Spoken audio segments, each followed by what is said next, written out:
عليكم ورحمة الله وبركاته.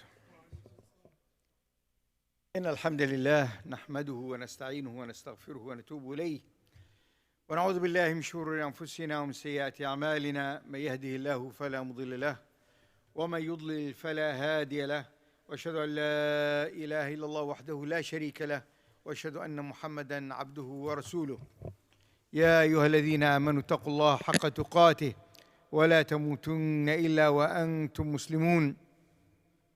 يا أيها الناس اتقوا ربكم الذي خلقكم من نفس واحدة وخلق منها زوجها وبث منهما رجالا كثيرا ونساء، واتقوا الله الذي تساءلون به والأرحام إن الله كان عليكم رقيبا.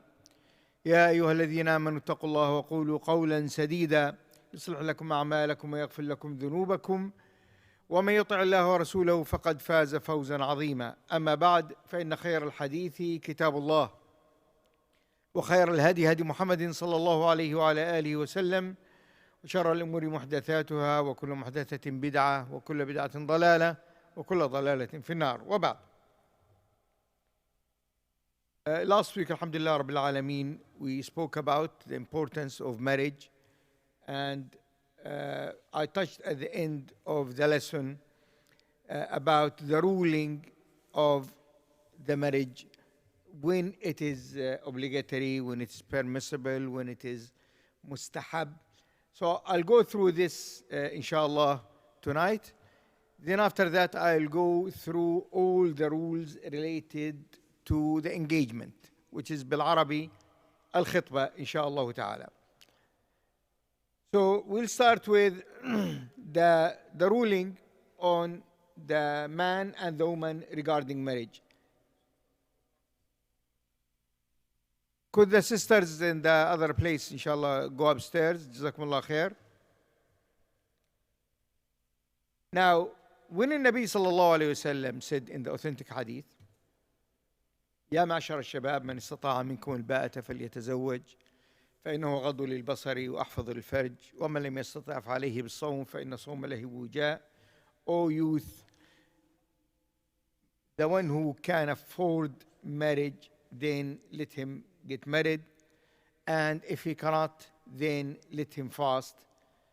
And he explained that the marriage will make you able to lower your gaze and also make you a righteous person when it comes to the marriage issue.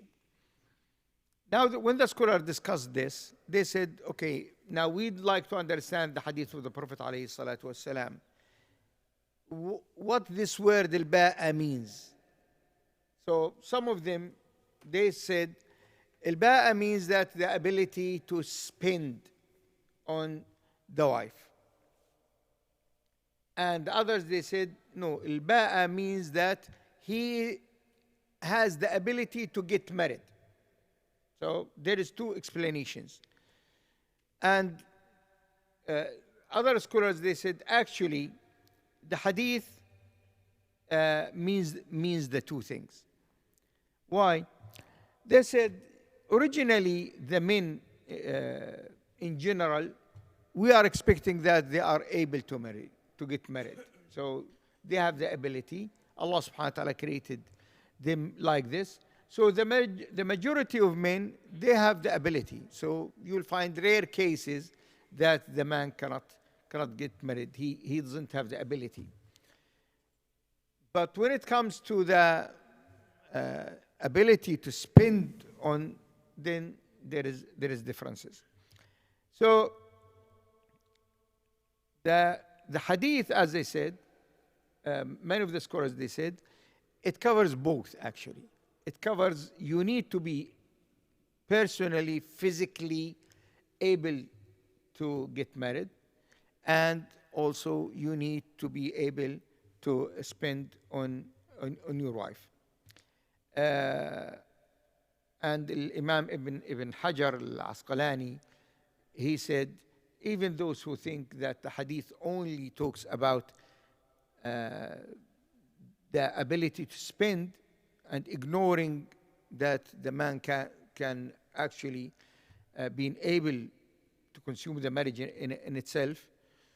How do you know this? Because there are people, maybe they are unable to do this, but they will not talk about it. So we say the hadith talking about the two things. And then the scholars, they said, okay, then we can divide the situation of the people in different categories. The first one, if you are able to get married and you need it and you cannot continue without marriage. So you have the desire and you need to get married. But either you have the money or you don't have the money. Either you are able to spend or not. So they said, if the person has the desire to marry and he's able to do that, and Allah subhanahu wa ta'ala gave him, provided him that he can spend on his family, then for that person, the majority of the fuqaha said, يجب عليه النكاح. He must get married. So, put it in clear words, a person, mashallah, the desire for marriage is there. He's able to get married. And mashallah, he's working, he has income. Then for this person, he must marry. Why? Because if this person is not married, he doesn't go to this route, he might start thinking of fulfilling this desire in other ways. So for that person, the nikah, the marriage, will be wajib on that person. And this is why the age here is not important. Maybe someone, he will be able to do this when he's 16, 17, 20, 30. It depends on the person. Maybe you have the desire to get married, but you are only 16 years old and you don't have any income. You cannot, you know that you cannot build a family. So it's not wajib on you at that time. But you are 20, the same person now, 22 or 23. MashaAllah, he finished his university, he has work, and still the desire is there. The desire didn't finish, it continued, but now the same person, his situation changed. Now, when he was 16, it was something advised if he can do it. But now, when he became 21, 22, as we said, and he's working, and the desire is still there, then this person become on him wajib. He must get married. One of the great fuqaha, al-Kasani, said, لا خلاف أن النكاح فرض حالة التوقان حتى أن من طاقت نفسه إلى النساء بحيث لا يمكنه الصبر عنهن وهو قادر على المهر والنفقة ولم يتزوج يأثم. So this Imam al-Kasani said, there is no dispute among the scholars that marriage is fard on the person who has the desire, because he likes to get married and he cannot be patient of not being married, and he's able to pay the mahar and the expenses. Then after all of that, if he doesn't get married, then he is committing a sin. And this is something all of us, or some of us, I can say, those who are in this situation, they are in a certain age, they can get married, they have the ability, and they are delaying it for no reason. Then according to this, to what's said here, that person is committing a sin. Why he said that, al-Kasani? Because this person need to protect himself and protect himself from committing haram. And the only way to fulfill your desires is the nikah. And zina, wal-'iyadhu billah, is haram. So when there is something haram and the halal way is there, and you don't do it, then you are committing a sin. And the scholars, they said, it is the same for the woman.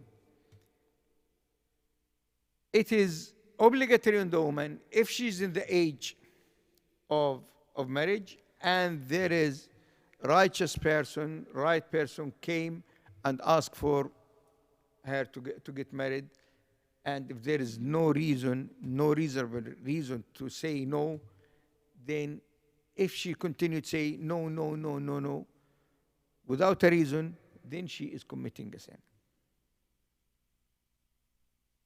As long as there, as I said, there is no reason to say no to that person. If the people who are coming, righteous people, but she's saying no because he's not from the same town or the same country with the same color or the same language and all of these things. The only excuse is if that person is, there is something wrong with him, either to do with the deen or the akhlaq, the manners, or there is a valid reason in this.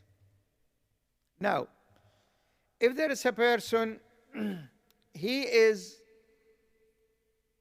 in the middle of that, means that he has the desire, but he's not sure that he can build a family, that he doesn't have enough money, he doesn't have maybe the ability to manage that family, he doesn't think that he's able to do this. Now, it will not be fard on him like the first category. And maybe this person, he's afraid that he will oppress that sister. Either he knows that he has problems with his manners, he has very short-tempered person, or a person he thinks that maybe the income is not that much. Now, this person, becomes for him that it is desirable, despite that one of the fuqaha, great fuqaha, Ibn Hazm, he still considers this person, the marriage for him is fard ayn. Still, he must get married. Why he's saying this, Ibn Hazm? Because he's saying if it's something to do with income, we have an example. And the example is Rasulullah sallallahu alayhi wasallam. It is narrated when Nabi alayhi salatu wasalam was in Medina. And before I move to this, I'd like to remind the brothers that Nabi sallallahu alayhi wasallam, when he married Khadija, so for about 25 years, he has only one wife, Khadija radiallahu anha. He married when he was 25.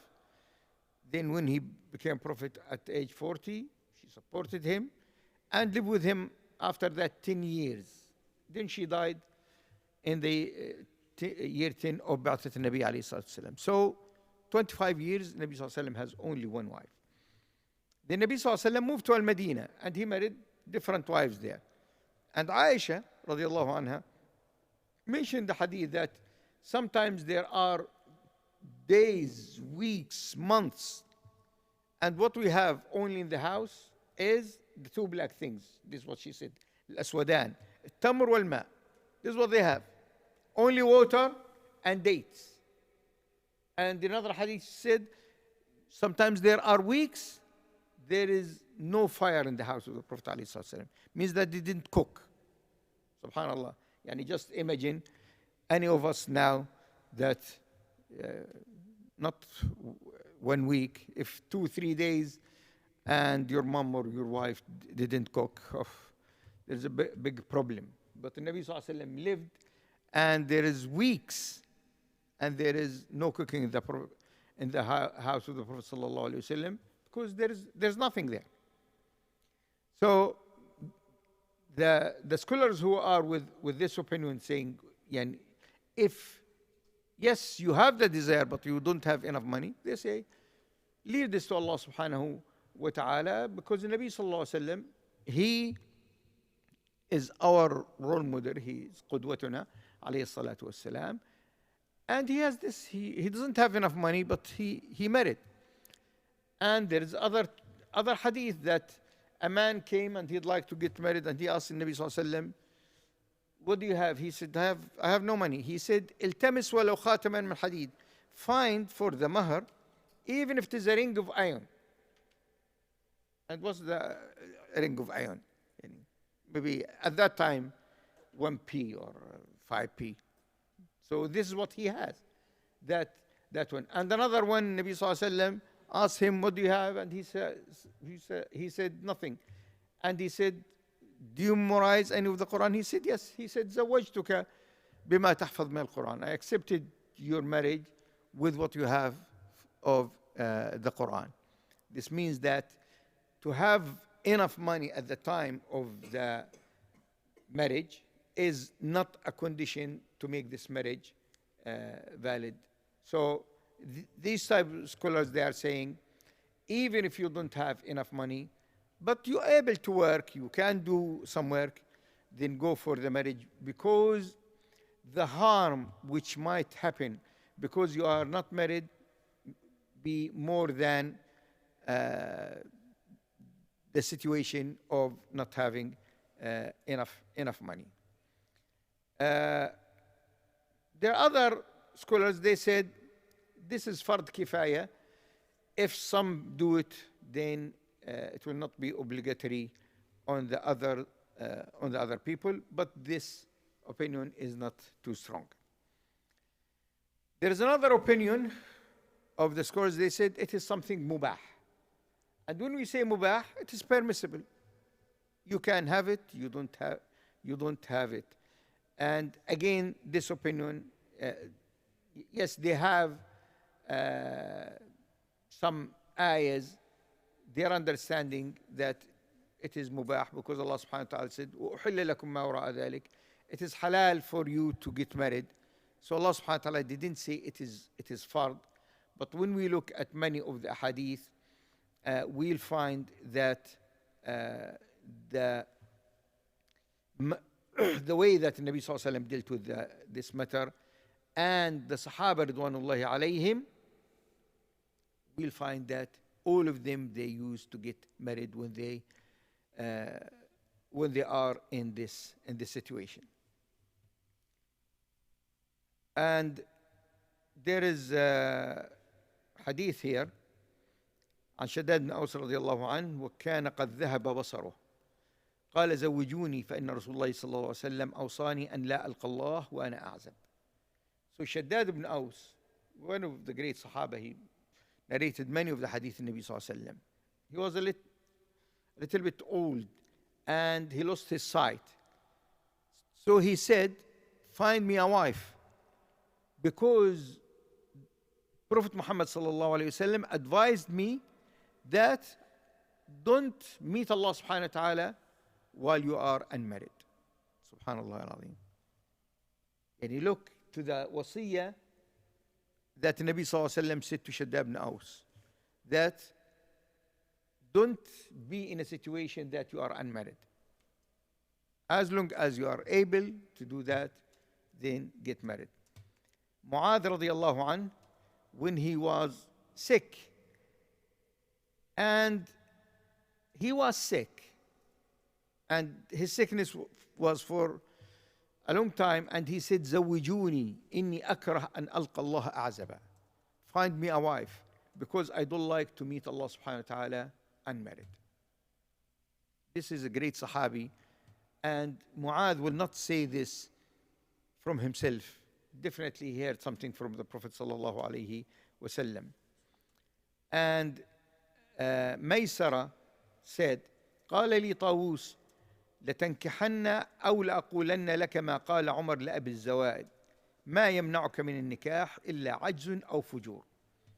Hey, طاووس, one of the tabi'een, he said to Maysara, one of his students, you must get married, or I will say to you what Umar ibn Khattab radiallahu anhu said to Abi Zawad, nothing will stop you from nikah, from marriage, Either you are unable to get married, or you have something wrong in the deen, fujur, that you are going to commit something haram. طاووس, again tabi'in, he said, لا يتم نسك الشاب حتى يتزوج. So the young man will not complete his nusuk, to be devoted to his deen, until he get married. Ibn Mas'ud رضي الله عنه said, لو لم أعش أو لم أكن في الدنيا إلا 10 لأحببت أن يكون عندي فيهن امرأة. Ibn Mas'ud, he said, if I know that I will live only 10 days, I'd like to get married in these 10 days. This is the understanding of the Sahaba Ridwanullahi alayhim regarding this matter. Now, only one thing left here. Those who are sure that they physically they cannot get married. They know that. Still, if they like, they can get married. But they have to explain their situation to the people, because this is something, one of the conditions, that if you have any defect, any type, you have to tell the other people about it. I know personally a situation that a brother, and that brother, mashallah, he was student of knowledge, rahmahullah ta'ala, he passed away. And he got married. And he stayed 1 year, 2 years, 3 years, I think, or 4. And he didn't have children. Then he made some tests and these things. And the doctors, they said to him, look, we have to be frank with you. You cannot have children at all. This is your situation. So, mashallah, because as I said, he was a student of knowledge, he went to his wife and said to her, look, this is my situation. I give you the choice. Either you stay with me, or I can divorce you, because you have the right to have children. She said to him, look, Allah subhanahu wa ta'ala has chosen me to you and you to me. I'm happy with this. And I'd like to continue with you. He said to her, but maybe your parents. She said, I'll deal with this. She went to her parents, and her mom asked her, how's going? We heard that you are doing tests and this thing. She said, yes. And I'd like you to be quiet. He said, why? He said, when we done the test, they found I cannot give children. And you have to thank that man, he's patient with me. SubhanAllah. And she stayed with him until he passed away. Okay? There are situations that the ladies, because that man, rahmahullah ta'ala, he was treating her in a proper way, that kind, and all of these things. So she found that I'd like to continue with him. But she chose to be like this. Now, as I said, if the person, he knows that this is his situation, then he has to tell the people about this. And this is why in some countries now, they say you have to do tests before the marriage. For this reason, and also for other problems which to do with these HIV and the other diseases that the people, and also there is some problems with the blood problems and all of these things. So in some countries, as far as I know, they made it a condition that when you go to the Sharia court there to do the nikah, they will ask you to bring a certificate that you don't have any of these diseases, and you don't have between you and the wife blood problems and so on. And the scholars, they said this is mubah. Now we'll come to al-khitbah. Al-khitbah means engagement. And in Arabic, we have to differentiate between the two words al-khitbah and al-khutbah. Al-khitbah, when you go to the people and say, I'd like to get married, I'd like to ask for the hand of your daughter. But al-khutbah, when the khatib will stand to deliver the speech on a Friday or any other place. Where we get this word from, it is in Surah Al-Baqarah, ayah 235. Allah subhanahu wa ta'ala said, وَلَا جُنَاحَ عَلَيْكُمْ فِي مَا عَرَّضْتُمْ بِهِ مِنْ خِطْبَةِ النِّسَاءِ. So from this ayah, the scholars, they said, al-khutbah mashru'a, it is something permitted. Allah subhanahu wa ta'ala said, there is no harm on you if you mention that you'd like to get married. And this ayah in Surah Al-Baqarah came when Allah subhanahu wa ta'ala spoke about the ladies who became widows after the husband passed away, that they have iddah 4 months and 10 days. And during this time, maybe some people will say that they are interested.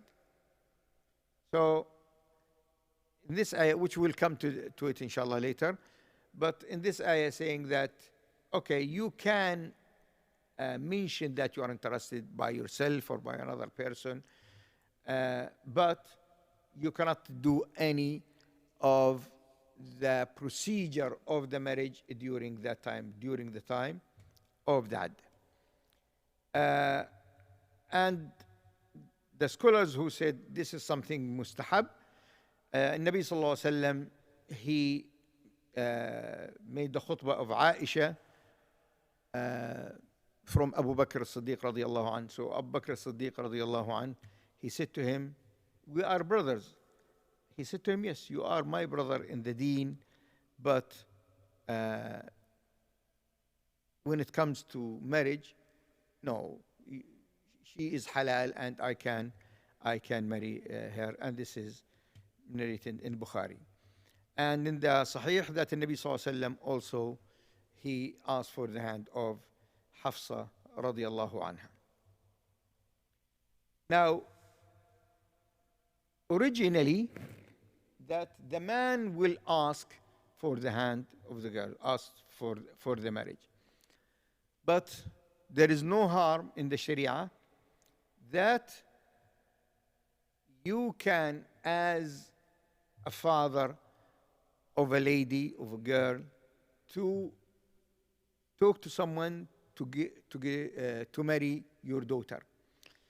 And we find this in the story of Musa alSalaam and that righteous man, if he's Shu'aib or someone else, that he said to Musa, إني أريد أن أنكحك إحدى ابنتي هاتين على أن تأجرني 8 حجج. He said to him that I'd like you to marry one of my 2 daughters, and in return you work for me 8 years or 10 years as you like. So this man, this righteous man, he offered Musa alayhi salam to marry one of his daughters. And Umar ibn Khattab radiyallahu anhu, when Hafsa became a widow, and her husband is Khunais bin Hudhaf al-Sahmi, he passed away. So now she became a widow. So Umar radiallahu anhu, he went to Uthman bin Affan radiallahu anhu, and he said to him, do you like to marry Hafsa? And Uthman radiallahu anhu, he said to him, give me some time. Then after a few days, he said, no, I don't think so. Then Umar radiallahu anhu, he went to Abu Bakr radiallahu anhu, and he said to him, look, Hafsa is a widow now. Do you like to marry Hafsa? He said to him, no. Umar al-Khattab radiallahu anhu was so frustrated from these 2 great Sahaba, and I am offering you and you say no. And after a few days, Nabi sallallahu alayhi wasallam, he asked Umar radiallahu anh to marry Hafsa, and he accepted. Then he met Abu Uthman and met Abu Bakr radiallahu anhuma, and he said to them, why you didn't accept this? They said, we heard or we knew that the Nabi sallallahu alayhi wasallam spoke about Hafsa, but because we don't want to expose the secret of the Prophet alayhi salatu wasalam, we didn't say anything to you. So, and this is why we said no to you, because this is what happened. So from this, we find that Umar al-Khattab radiallahu anh, he did that. He offered his daughter to Uthman and to Abu Bakr radiallahu anhuma.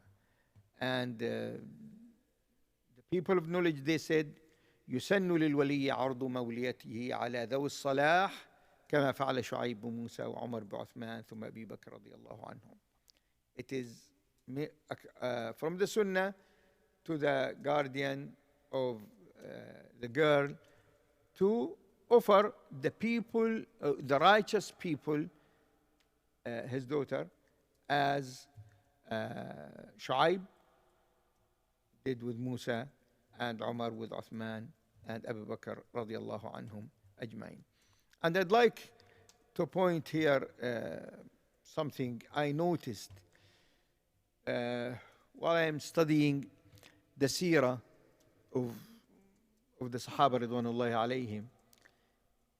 In the time of the Prophet ﷺ, and even after the time of Prophet ﷺ, you will find there is something really amazing, that when there is a lady and that lady became a widow, they don't leave her for a long time.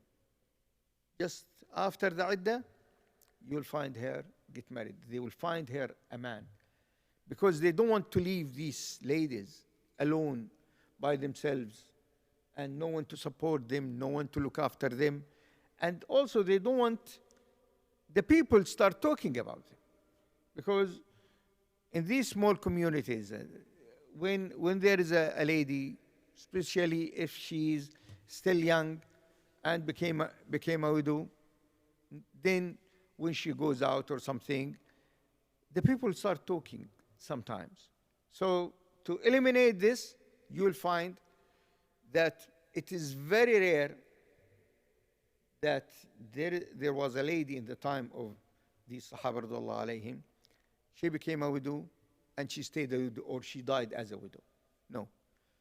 And this is why you'll find, for example, Asma bint Umays. She was the wife of Ja'far, then wife of Bakr radiallahu anh. Then after that, the wife of Ali radiallahu anh. So every time she became a widow, there is a Sahabi will marry her. And the Nabi sallallahu alaihi wasallam did that for some of them, because these ladies became widows, and the Nabi sallallahu alaihi wasallam doesn't want them to stay in this situation. This shows you that the Sunnah, which is many people, unfortunately, these days they are not doing. The Sunnah is not to leave widows or the ladies who are in the age of marriage, leave them like this, and no one is trying to do something. Now, can we ask to marry anyone, or there are some ladies we cannot ask for them in that? What do you think?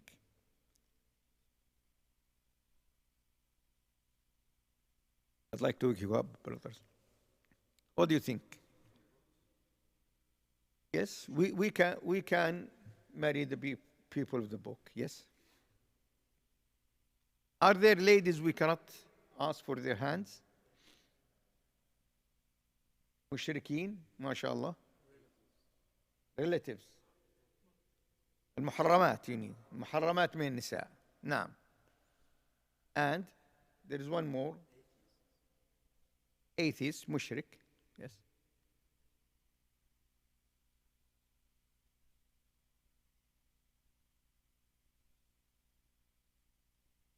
there is people, they are make jahr bil ma'asi.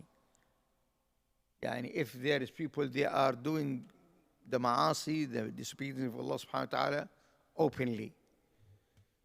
Yes. But there are two more. The first one, if that lady been engaged, so someone spoke about her, went to their house, spoke to them, and they said, give us a few days. You heard about this, but you think, oh, I like this girl, but, I was thinking about it. Let me go. Yeah? We'll come to the details of this. This is one. The other one, if the lady in iddah, and we know there is two types of iddah. You know the word iddah? Yes. So the lady will be in iddah, either she is divorced or her husband has passed away. If she is divorced, we know there is the first one and the second one and the third one. If the lady in the first one or the second one, it is haram. It all that you talk about marrying her. So you heard, for example, that A divorced his wife. After 2-3 weeks, still in iddah. It's the first time. And you said, okay, I'd like to get married to this girl when I was young, when I was at university, and now this is my opportunity.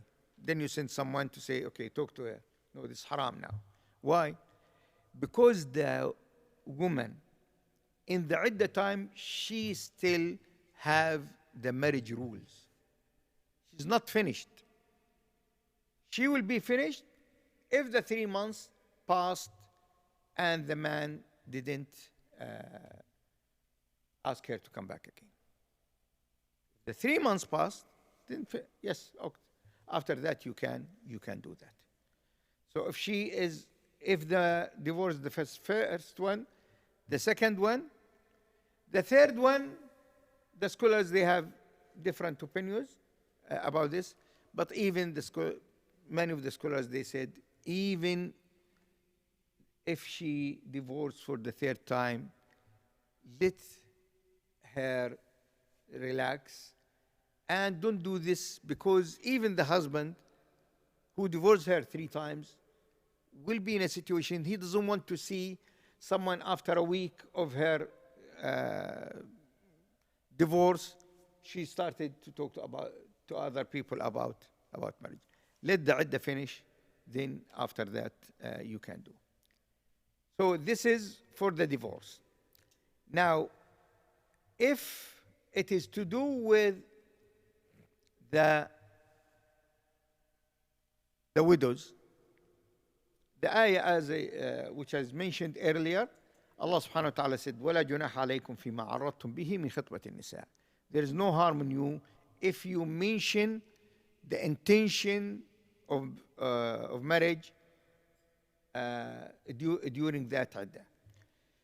And when the scholars discussed this matter, they said, now, for the one who is divorced, her husband's still there. So, and we don't want to cause problems or any harm. But for the one that the husband passed away, the person is not there anymore. So there is no harm in talking about this, but not in a very open way. Try to do it in a way that will even respect the memory of that person who passed away. But you cannot do anything during that time. So you can mention this to be sure that she's interested or you are interested. Then when the 4 months and 10 days finished, then you can start the procedures. If someone already engaged, now there is a hadith clear that it is haram to go and talk about her if you know already that she is engaged. In الصحيحين عن أبي هريرة رضي الله عنه أن النبي صلى الله عليه وسلم قال لا يخطب الرجل على خطبة أخيه. So he said it is forbidden for the person to ask for marriage for someone who already been engaged. As I said earlier, if A went to the house of family B and he spoke to them and they said to him, okay, Jazakallah khair, give us a few days or 2 weeks, and you knew about this, you have full knowledge about that, this is what happened. Now, during that time, to go and do this, to ask again for that, then this is forbidden. As long as the people still thinking or promising or these things. But if there is A went to the house of B family and he said to them, well, I am interested, what do you think? And they said to him, sorry brother, we don't think so. They gave him an answer. Either in the same day or 1 or 2 days later. If the family, they said no, then there's no harm now. You can go. But if they're still thinking, then it is haram. And in Riwayat al-Bukhari, he said, حتى ينكح أو يترك. So that person, he's in the process, and you don't know what happened. So you wait until that person will complete, then we'll say, okay, I am ready, let us bring the Shaykh and do the nikah. Or he'll say, no, either the family said no, or the person himself said no. Al-Bukhari narrated from Ibn Umar رضي الله عنه نهى النبي صلى الله عليه وسلم أن يبيع بعضكم على بعض ولا يخطب الرجل على خطبة أخيه حتى يترك الخاطب أو يأذن له. So there is extra here in Hadith Ibn Umar رضي الله عنهما that he said if someone, he is buying something and he's in the process of negotiation that matter, like someone like to buy a car, and you see him there talking about it, then you come and say, how much he paid you? 1,500, I'll give you 2,000. While he's talking, this haram. Let him finish. Either he buy it for the 1,500 or he'll leave it. But to come while he's engaged in the process of buying and say to him, no, I pay you more, this haram. لا يبيع بعضكم على بعض. And then in the same hadith, ولا يخطب الرجل على خطبة أخيه. If you know that your brother in Islam, he is in the process, he's talking to them, then wait until that person continues or leave it.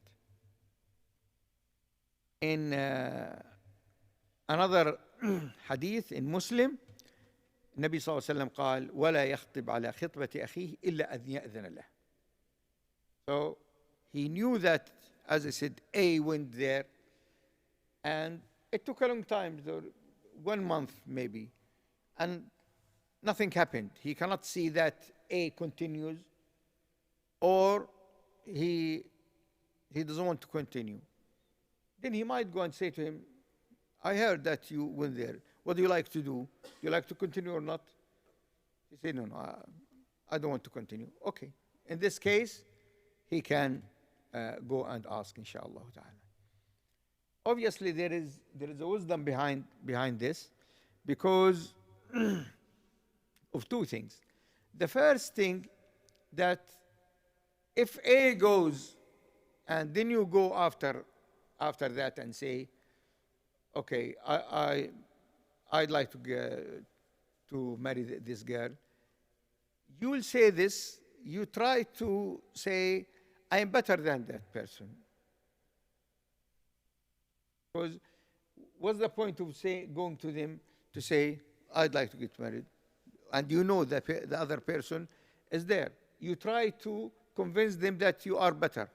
And this is against what Allah subhanahu wa ta'ala said, فَلَا تُزَكُّوا أَنفُسَكُمْ.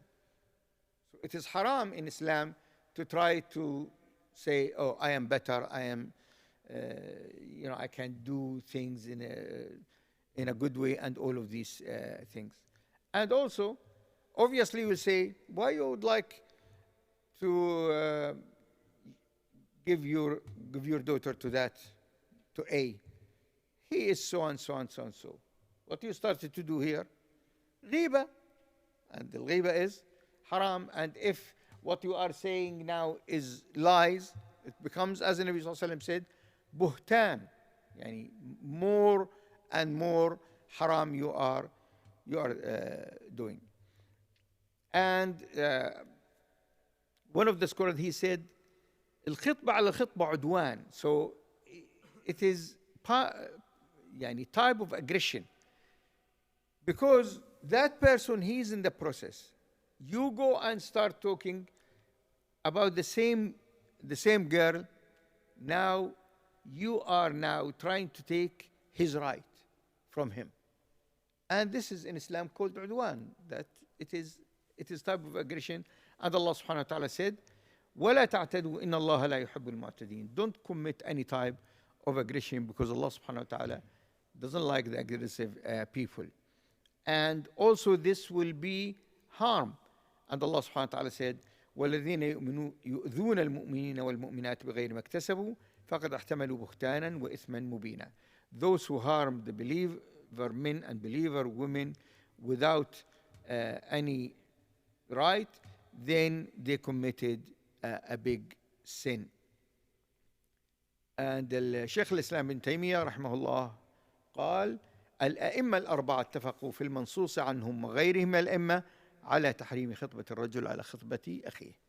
So Shaykh al-Islam ibn Taymiyyah رحمة الله عليه, he said the 4 imams, they are agreed, and the other imams also, that the person or it is haram for the person to ask to marry if he knows that there is another one asked for the same thing. Now the scholars also, they spoke about if someone, he went there and he spoke to them and he married her. So A asked, nothing happened, they were in the process, but number or C, let us say, he went there and he managed to convince them, so they abandoned A and he married. Some scholars, they said what he committed is haram, but the marriage in itself is valid. While other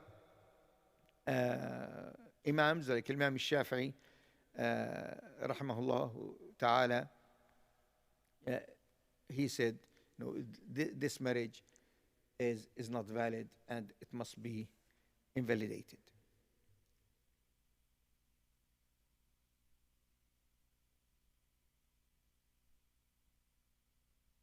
Now we'll come to the, how to choose the woman and how to choose the man. Obviously, when I asked you earlier, brothers, the first type of people that we are not allowed to marry is al-mushrikeen. So anyone who take partners with Allah subhanahu wa ta'ala, worship other than Allah subhanahu wa ta'ala, then we cannot marry them. Anyone who doesn't say La ilaha illallah Muhammad Rasulullah, we cannot marry them. And Allah subhanahu wa ta'ala mentioned this clearly. In Ayah 221 in Surah Al-Baqarah, He said, وَلَا تَنْكِحُ الْمُشْرِكَاتِ حَتَّى يُؤْمِنْ وَلَا أَمَةٌ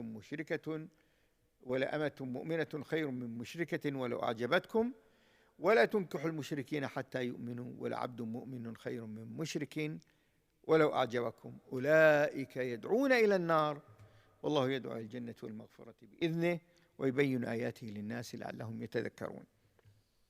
Allah subhanahu wa ta'ala said, don't marry the non-believers' girls until they believe. and the slave believer girl is better than a mushrika, even if you like her, the mushrika. And don't let your daughters marry the mushrikeen men until they believe, and the slave male believer is better than the mushrik, even if you like him. And then Allah subhanahu wa ta'ala made explanation. He said, those, the mushrikeen, calling for the hellfire, and Allah subhanahu wa ta'ala calling for al-Jannah and the forgiveness by His will subhanahu wa ta'ala. And Allah subhanahu wa ta'ala is explaining His ayahs, proofs to the people, so they will reflect. Now, in our days, who we can consider mushrik?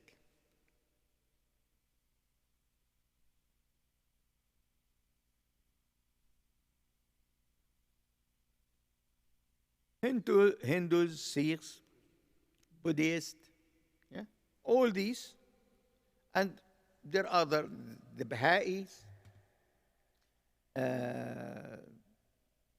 Maybe there's others, I cannot remember now, but all those who has other religions, so they are considered mushrik. Also the atheists, because there are people, boys or girls, they are atheists. So if you ask them, what do you believe in God? They say, no, I don't believe in God. Clearly. This is what I do. Yani when there is a brother like to marry a non-Muslim girl, I ask her, do you believe in God? If she says yes, she says no, I say no, you cannot marry this girl. Finished. So it is very important to ask the boy or the girl. Now, even if someone he considers himself Muslim, but he is saying certain things which leads to kufr. Saying, for example, I don't know why the people they are praying. What's the point of praying? We are in this country, we are in free country. The minds of some people is strange. This happened to me. A person saw me in Jordan, alhamdulillah, with beard and these things. They said, Ya akhi, why you have beard? I said, alhamdulillah, this sunnah. He said, I don't understand you. You are in UK and in Europe and all of these things, and you have beard. Why you need beard there? I said to him, do you know, there are people in UK with beards and practicing Islam more than the people in Jordan. And that's true. So there are people who has this mentality. They think when you are here, you don't need the deen. Why you pray? And when you look in reality, here we are in Luton. If there is 40,000 Muslims in Luton, I guarantee you at least 10,000 Muslims in Luton, they don't pray at all. Doesn't pray Jumu'ah. Some of them, they pray Jumu'ah and that's it. Or Eid. And there are many people, many, they don't pray at all. Praying is not in their dictionary or their life. They don't consider this as part of the deen. Now, some of them, it is laziness, but some of them, it is out of their mind. We are British. Okay, so you can be British and Muslim, there's no problem. But the idea they are saying that, okay, we don't need Islam here. So, Pakistan, Bangladesh, India, Arabia, okay. But here, why you need Islam? So, if you know that the person thinking like this, no, this is mushrik now. You cannot let him marry your daughter or your sister. And the same if the girl saying the same thing.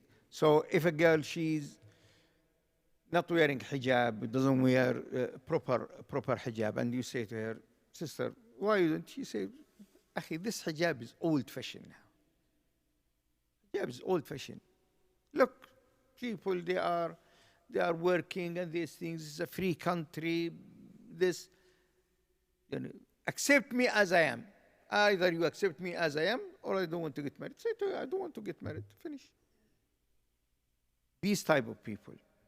So this is why, I'd like to make this part very clear. You have to be sure that that girl is believing in Allah subhanahu wa ta'ala. Or if it is for your sister or your daughter, you have to be sure that that man believes in Allah subhanahu wa ta'ala. Now, obviously, as you know, we are allowed to marry the non-Muslims, if they are Christians or Jews, because originally these people, Allah subhanahu wa ta'ala called them Ahl Kitab. Now someone will ask, how come? And Allah subhanahu wa ta'ala said, لَقَدْ كَفَرَ الَّذِينَ قَالُوا إِنَّ اللَّهَ ثَالِثُ ثَلَاثَةٍ لَقَدْ كَفَرَ الَّذِينَ قَالُوا إِنَّ اللَّهَ هُوَ الْمَسِيحُ ابْنُ مَرْيَمَ.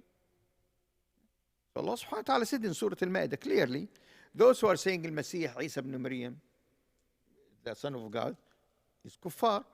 Those saying that Al-Masih is the third of the three is kuffar. We say yes. But in the same surah, Allah subhanahu wa ta'ala said, وَالْمُحْصَنَاتُ مِنْ أَهْلِ الْكِتَابِ. In the same surah. And we know that Allah subhanahu wa ta'ala, the eyes of Allah subhanahu wa ta'ala is not contrary. So there is no contradiction in the Quran. Allah knows these people, many of them originally, they are believers. Yes, now these days, there is a lot of wrong things going in their religion. But as a principle, it is mubah. But there is very, very important word in that surah that many people, they don't read it. Allah subhanahu wa ta'ala, وَالْمُحْصَنَاتُ مِنَ الَّذِينَ أُوتُوا الْكِتَابِ. What's al-muhsanat mean? The righteous. Those who protecting themselves. But you go to the disco, and dance with a girl, and they'll go sleep with her. And then the second day you say, I'd like to marry her because she's from Ahl Kitab. This is not muhsanat. Not muhsanat. Because this is unfortunately, this is the situation of many of the marriages of those Christians. Obviously, the Jews, it is very rare, but from the Christians. So if someone likes to marry a Christian girl, for example, you went to the college or the university and there is a girl, you find, mashallah, she's a good girl, she has adab, akhlaq, and all of these things, and you think that she might become a Muslim, this is your plan, okay, that's fine. And I dealt with two cases that at the time of the marriage, they became Muslim. And in two cases I dealt with them, that when they called me, they said, Sheikh, this lady is a Christian. So I asked them, is she a Christian? She believes in Christian? They said yes. So when she came, I noticed this sister, mashallah, she's covered and wearing abaya. And I said, okay, what's going on? She said, I'd like to become a Muslim. I said, Alhamdulillah Rabbil Alameen. That's great. So I'll ask her to say the Shahada and all of these things. Then after she said the Shahada, we done the nikah. Alhamdulillah. And maybe 2 months or 1 month ago here in this masjid, the same thing. The brother, he told me that she's a Christian, but when she went at the minute of the nikah, she said, I'd like to become a Muslim. So we done the Shahada first, then we done the marriage. Alhamdulillah Rabbil Alameen, this is happening. And this is type of girls that, if someone he's thinking of marrying a Christian or a Jewish girl, then this is the type of girls you look. But not, because there is cases, and I'm sure you know about this.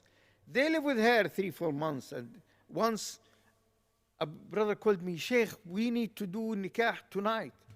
I said to him, mashallah, what's behind this? He said, she's pregnant. And I don't like this boy to be born, when we are not married. I said to him, now you think about marriage and you halal and haram, but when you committed the zina wal-'iyadhu billah, you don't think about this. It's good that you are thinking about correcting the things. Alhamdulillah Rabbil Alameen. But you have to wait until she gives birth. Because in the Nabi Sallallahu Alaihi Wasallam, he said, it is not permissible that, if she's pregnant, that you do the nikah while she's pregnant. If this pregnancy, from haram, obviously. So you have to wait. Now, some scholars, they said, the only exception, if the harm of this will be more than the benefit. So if you think that if there is no marriage, then maybe the parents of this girl will kill her or something like this. Because I know, and in some countries, because I used to deal with the Sharia court in Jordan, there they agreed, the Sharia court, and if there is something like this happen, then they will bring the boy, force him to marry the girl. Why? Because you done it. So you have to bear the consequences of this, because this will protect the girl. Because if this girl become pregnant and the parents will see her, then in some cases, unfortunately, which is not right, they might kill her. Then you save the girl and save this baby, which he has no crime, he didn't commit any crime.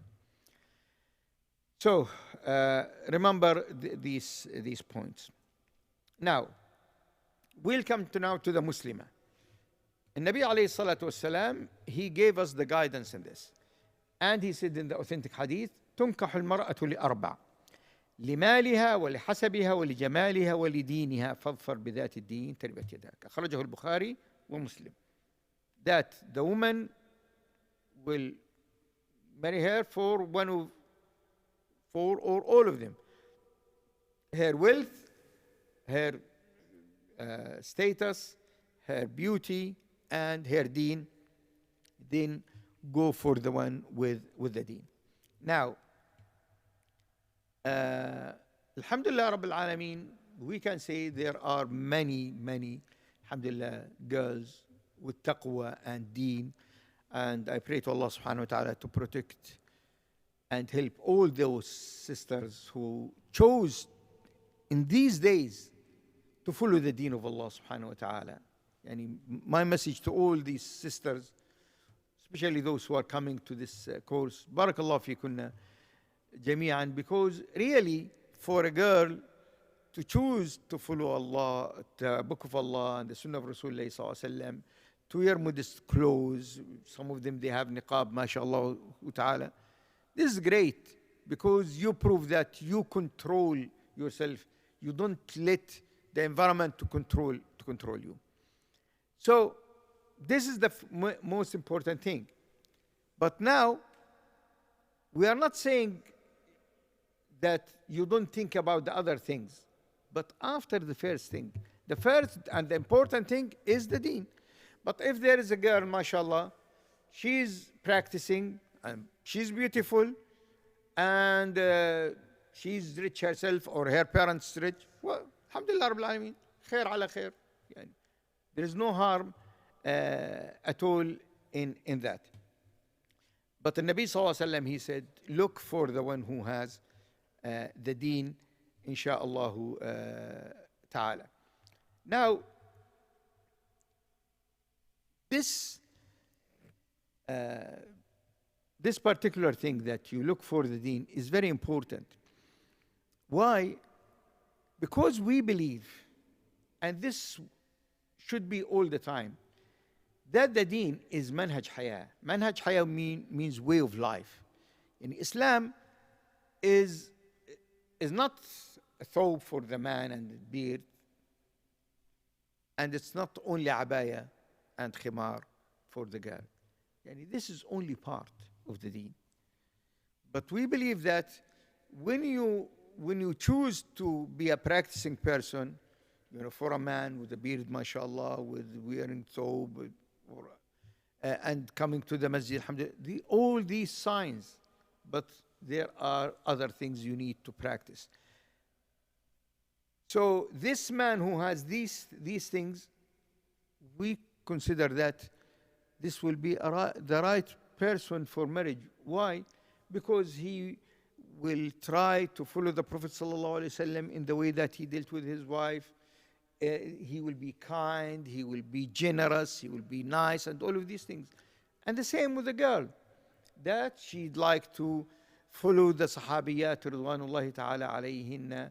She will try to keep her husband happy, look after her children, and all of these things.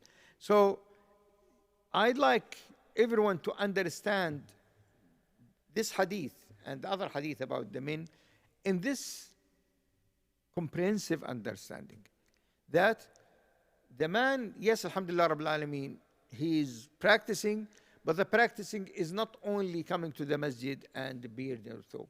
Yes, it reflects on the way that he's dealing with people also. And the same with a girl. And Nabi sallallahu alayhi wasallam also encouraged people, especially those who is the first marriage, to marry the virgin women. And Nabi sallallahu alayhi wasallam, when he knew about one of the Sahaba radiallahu anh, that he married a lady who married before, he said to him, هَلَّا بِكْرًا تُلَاعِبُهَا وَتُلَاعِبُكَ.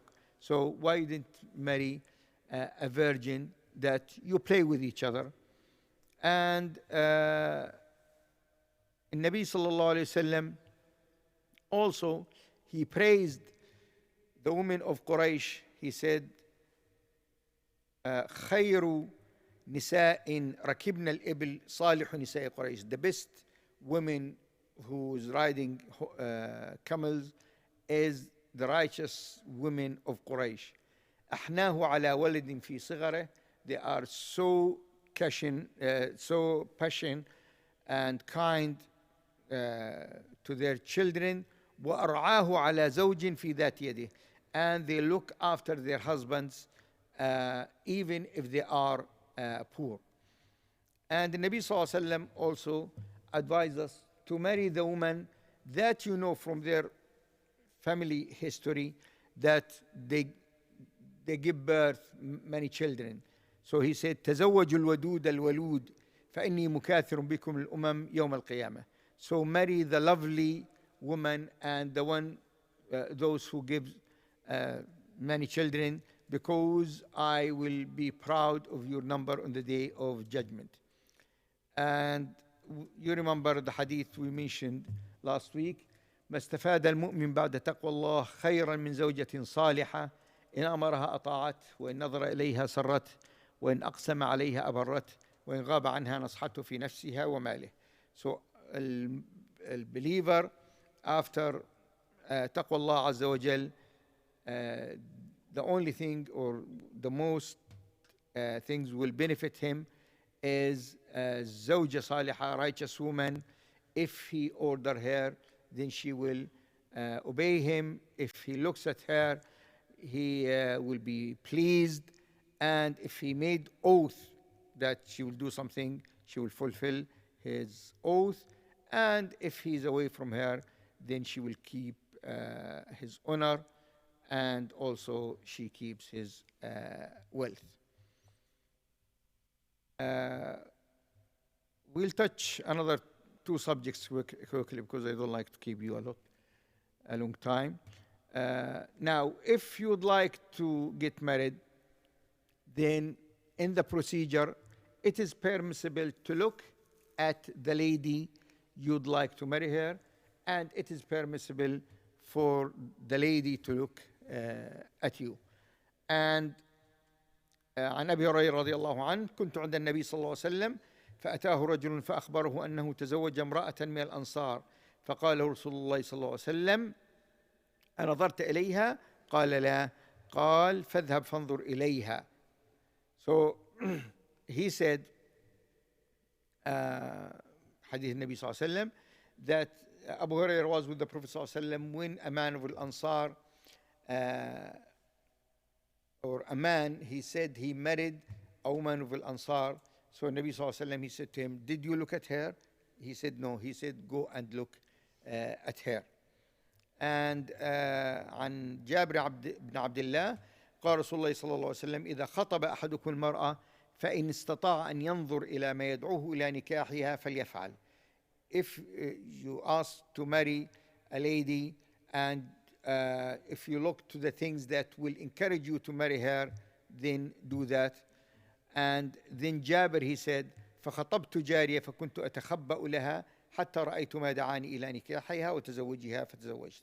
So Jabir ibn Abdullah radiallahu anhuma, he said that I'd like to marry or I asked to marry a lady, and I used to hide to see her until I saw what I like, and then I married her. And المغيرة بن شعبة خطب امرأة فقال النبي صلى الله عليه وسلم انظر إليها فإنه أحرى أن يؤدم بينكما. So when المغيرة he asked to marry a lady, النبي صلى الله عليه وسلم, he said, look at her, it is better to make like harmony between both of you, and this will encourage inshallah in the future likeness and love because of that. And to understand that Nabi Sallallahu Alaihi Wasallam himself, he looked in al-Bukhari that a lady came to the Prophet Sallallahu Alaihi Wasallam and she said, "O Prophet of Allah, I came to offer myself to you that to marry me." So Nabi Sallallahu Alaihi Wasallam looked at her and looked up and down, which means that in Nabi Sallallahu Alaihi Wasallam he practiced the looking himself, and in this case in Nabi Sallallahu Alaihi Wasallam he didn't marry her. But the idea is that it is permissible to look. Now the majority of the scholars with the opinion that it is permissible to see the one you are going to marry, and both of them. And to summarize this, it is permissible to see her for the first time, the second time. You can see her face, her hands. Even some scholars, they said, even you can see the hair in itself, if the parents or the lady, she accepted that. But it is not fard. You say, you go to marry a girl, and you see the face and the hand and say, "Can I see your hair?" And she say, "No." You say, "No. If you don't say, I'm going." Go. So no one force you to marry. You have to be reasonable in all these things. The practice of the Sahaba radiallahu anhum, that الوجه والكفين. Why the face? Because the face, if she's beautiful or not, you'll see that in the face. This is generally speaking. And you'll be attracted to a lady from the face. This is general, the general practice. Now, if she has a curly hair, or if she has a long hair or short hair, this is not a big deal, because especially with these dyes, she might dye her hair, and so you'll be cheated in that day. Okay, so don't get, because some people understand the hadith I mentioned earlier to say, "Oh, I can see what I like." No, there is restrictions on this matter. So you can see her for the first time, the second time, the third time, as long as you are doing this for the purpose of marriage. But to make this now a new type of dating, no, this is haram. You say you see her the first time, then the second time, but you don't have the intention. You have to have the intention of getting married to that girl, to see her the first time and second. If you go and see her for the first time and you think, "No, I don't think so," that's it. Finish. Try to see someone else. But maybe you like the look of her face, so, and then you say, "Okay, let me see her again. I'm in the process of marriage." Now the niyyah, the intention changed. So it is not now for marriage, it is just to enjoy looking at her first. Now it becomes haram now. So we have to be specific on this matter, that you have to be all the time, your niyyah, your intention for seeing that girl, for looking at her, for meeting her in her house. The niyyah all the time must be for the marriage. And this is the majority of the scholars. Inshallah, next week we'll continue this and we'll touch another subject in this regard, inshallah ta'ala. We'll give 5 minutes for questions, and I will listen to the advice of the brothers. I will repeat the question.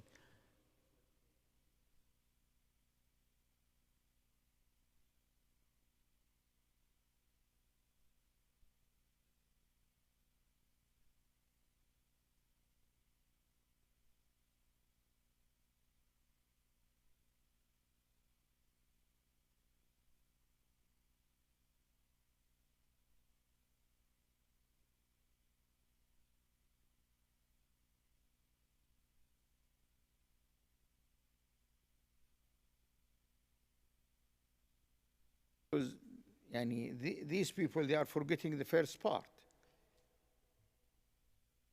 which is, I know cases that the parents said no, despite that person, mashallah, he has a big beard, he has a very good job and practicing and all of these things. Then the father said no. Why? Because he is not from the same family, or because I know it is everywhere. Asian culture or Arab culture, even African culture, I don't know of European culture, but because I know these cultures, that they consider the families 1, 2, 3, 4, 5, 6, and all of these things. And I know in one of the countries, there is 2 big families, and one family, they can marry the other family, but you cannot do it the other way around. So the family of the men of A family, they can marry the woman of B, but the B male, they cannot marry because they consider themselves they are better. How I can be the wife of this family, which is very strange. Now, we have to understand, Nabi Sallallahu Alaihi Wasallam, when he spoke about the lineage and these things, he said, this is the reason that the people will marry, but what you look to the deen. You look to the deen first. But the people, what they are doing the opposite. They refuse because of the lineage. They don't refuse because of the deen. This is the point.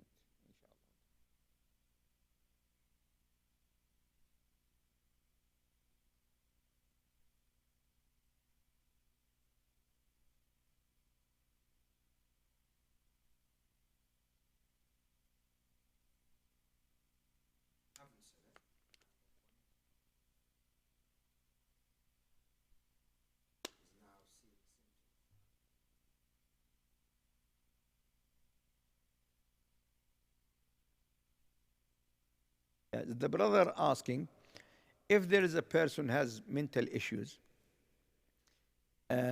or physical issues, and he didn't disclose this in the procedure of the marriage, and then after that, the lady or the man discover this, they have the full right for asking for divorce and get all their money back. This is clear. So if he paid mahar for that woman, if she's a woman, and then after that they find that mentally disturbed or this, and there's no cure for these things, then he can divorce her because of this. Al-Qadi, he has the right to divorce that woman, and the man has the full right of the mahar. Now, if the man is the way around, unfortunately, he will lose the mahar because he cheated in this, and the Qadi has the full right to divorce them.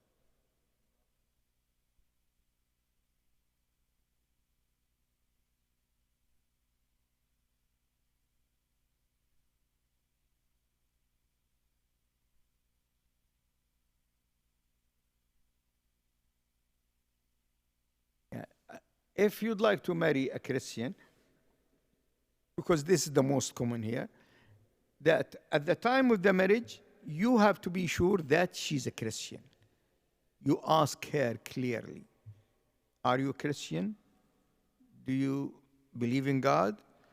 Do you believe in Jesus? Even if they are according to their belief. But they have to have a religion. Okay? Now, if she'd like to change her religion at that time, that's great. But she doesn't have to. Here. Sorry.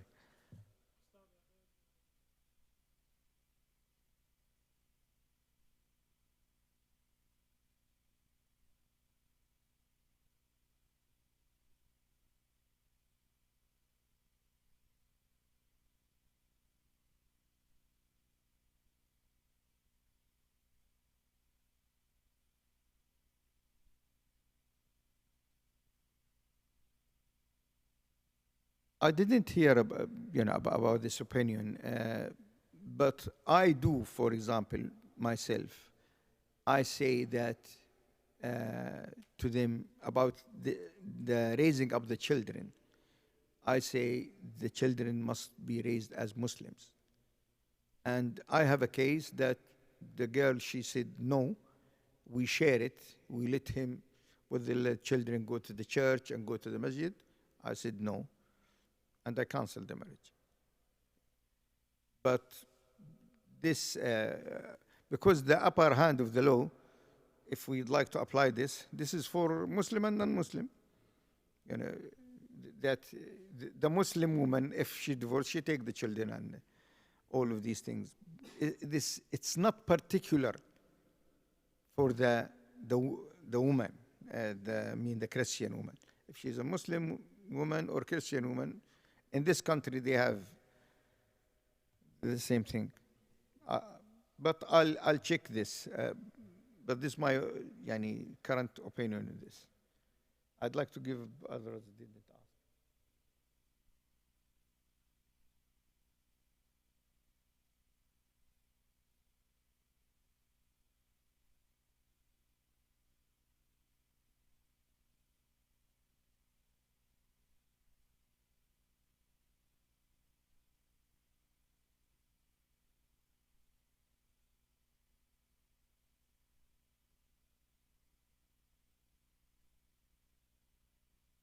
There is two opinions in this.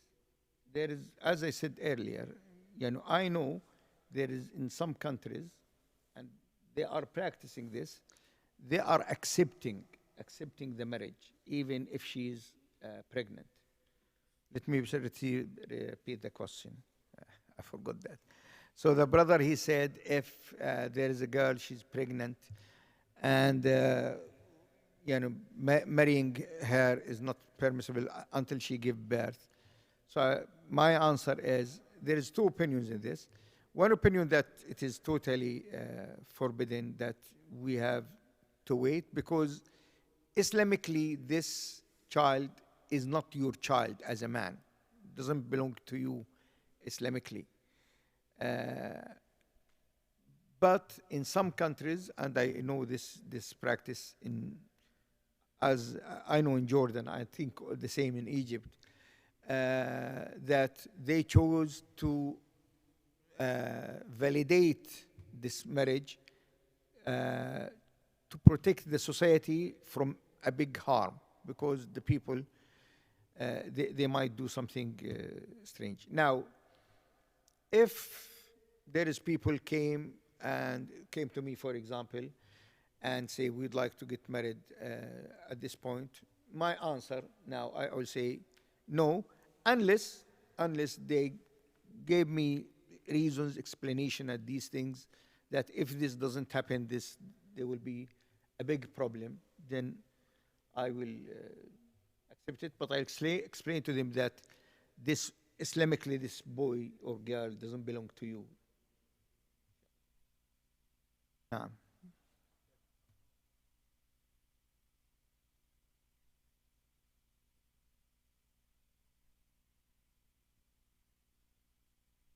Okay.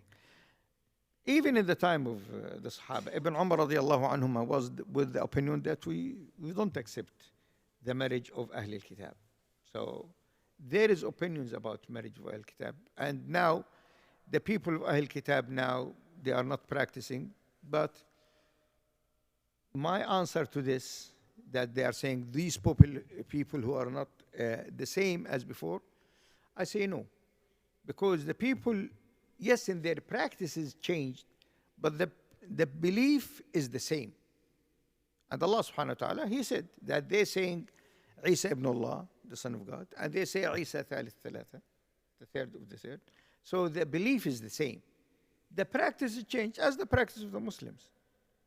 But many of the scholars, they are saying, it is better to marry the Muslim because this is better for the children, and also better for the society. Now, here we are in Luton, and say, as I said earlier, 40,000 Muslims, and say half of them girls. If half of the Muslims, they didn't marry Muslim women, and they go to marry Christian girls, this means that 10,000 Muslim girls, they will not get married. So, especially many of the scholars, they said, for the Muslims in Europe, it's better for them to marry their girls, because, I mean the girls of their societies, because this will support them, rather than going marrying from the others, and the Muslim girls will have no one to marry them, inshallah ta'ala. I think Brother Mahmoud is standing there as he's asking us to leave. So, inshallah, if you have other questions, keep it for the next time, inshallah. And جزاكم الله خير for listening. أسأل الله سبحانه وتعالى أن ينفعنا بما علمنا وأن يعلمنا ما ينفعنا وآخر دعوانا الحمد لله رب العالمين.